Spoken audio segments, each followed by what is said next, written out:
আমাদের আজকের রেসিপি মুরগির মাংসের ঝোল। এর জন্য কড়াই নিয়ে নিয়েছি, কড়াইতে তেল দিয়ে দেব।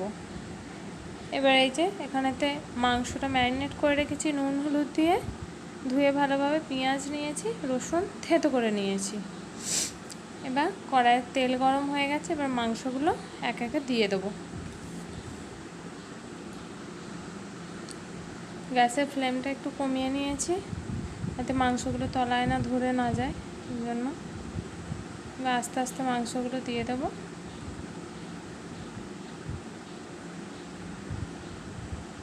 সব মাংসগুলো দেওয়া হয়ে গেছে, গ্যাসের ফ্লেমটা বাড়িয়ে দেবো। এবার ভালোভাবে নেড়ে নেব।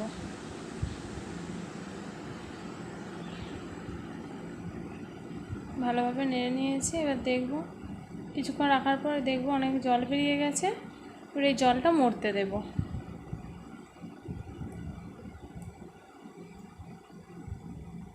জলটা মরে গেছে, এবার মাংসগুলো ঢেলে নেব।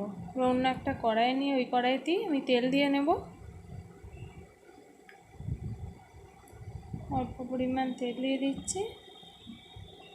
এবার এতে পেঁয়াজগুলো ভেজে নেব। সব পেঁয়াজগুলো আস্তে আস্তে দিয়ে দেব।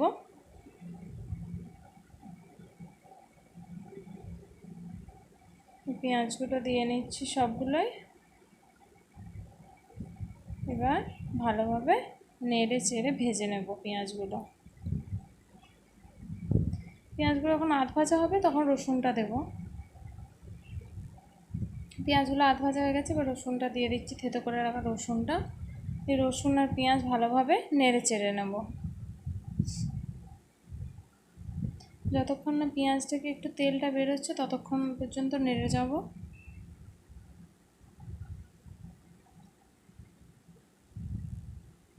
পেঁয়াজ থেকে তেলটা বেরিয়ে এসেছে, এবার আদা বাটা আর জিরে বাটা বেটে রেখেছিলাম যেটা, সেই পেস্টটা দিয়ে দেবো।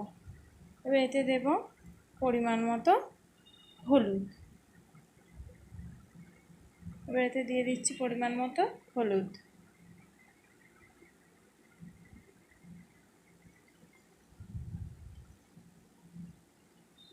ভালোভাবে নেড়ে চেড়ে মশলাটা ভেজে নেব। এতে আলুগুলো ছিল, আলুগুলো মশলার মধ্যে দিয়ে দিয়েছি, দিয়ে ভালোভাবে নেড়ে চেড়ে ভেজে নিচ্ছি। কষা হয়ে গেছে মশলাটা, এবার এতে মুরগির মাংসটা দিয়ে দেব। মাংসগুলো দেওয়া হয়ে গেছে, এবার ভালোভাবে নেড়ে চেড়ে মাংসটা মশলার সাথে মিক্সড করে নেব ভালোভাবে।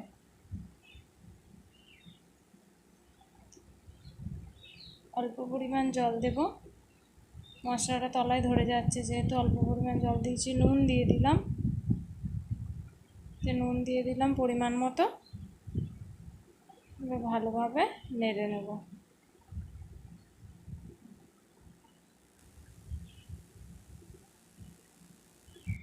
মাংসটা কষা পর্যন্ত অপেক্ষা করব, যতক্ষণ না মাংসের এই মশলাগুলো থেকে তেল না বেরোচ্ছে ততক্ষণ পর্যন্ত নেড়ে যাব।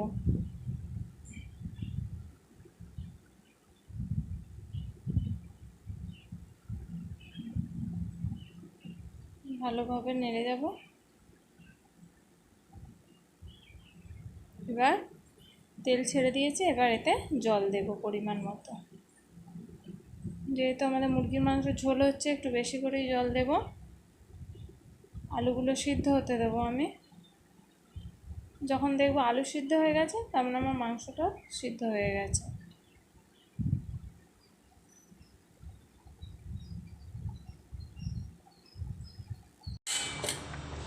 মাংসের ঝোল ফুটে গেছে, কিন্তু আলুগুলো ভালো সিদ্ধ হয়নি। এখন আলুগুলো সিদ্ধ হতে ঝোলটা আরেকটু মরতে অপেক্ষা করবো। ওই জন্য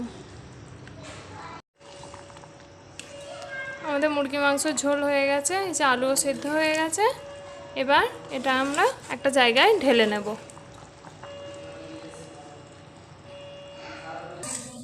আমাদের মুরগি মাংসের ঝোল তৈরি হয়ে গেছে। আপনারা কে কী রেসিপি দেখতে চান অবশ্যই কমেন্টসে জানাবেন। প্রচুর প্রচুর লাইক, শেয়ার অ্যান্ড সাবস্ক্রাইব করবেন।